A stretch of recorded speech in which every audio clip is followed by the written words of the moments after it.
This three-part Dental-Picture-Show.com video series outlines the individual steps of root canal therapy and hopefully can give you an idea of what to expect when you have your tooth treatment performed.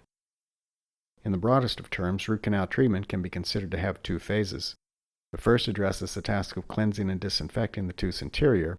This includes both the tooth's pulp chamber and each of its individual root canals, and then the second stage completes the process with filling in and sealing this cleansed space.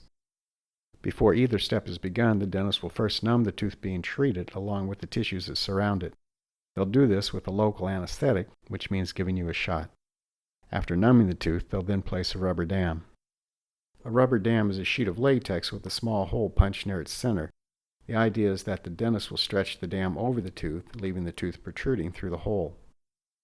Just as its name implies, a rubber dam acts as a barrier. It prevents contaminants, especially saliva, from getting into the tooth during the root canal procedure. It also prevents any of the solutions and materials that the dentist uses from finding their way into the patient's mouth.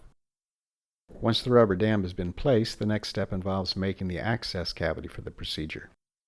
An access cavity is a hole that's made in the chewing surface of a tooth, or, in the case of a front tooth, its backside. It extends to the tooth's pulp chamber and is the opening through which the dentist will perform their work.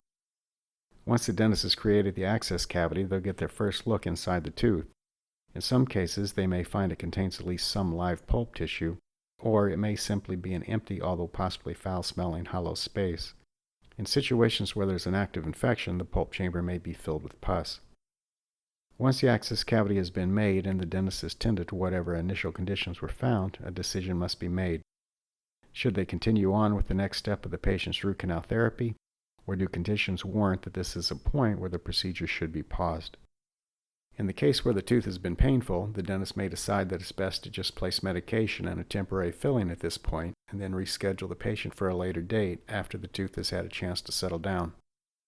If the patient has substantial swelling, the dentist may decide that they should temporize the tooth in a fashion where pus can continue to drain for a few days before any further treatment is resumed. Or, and especially in the case where the patient's root canal treatment is a planned event and the tooth is not causing them any problems, the dentist may simply proceed on with the next stage of the procedure, which is the scenario we describe in the next segment of this Dental-Picture-Show.com video series.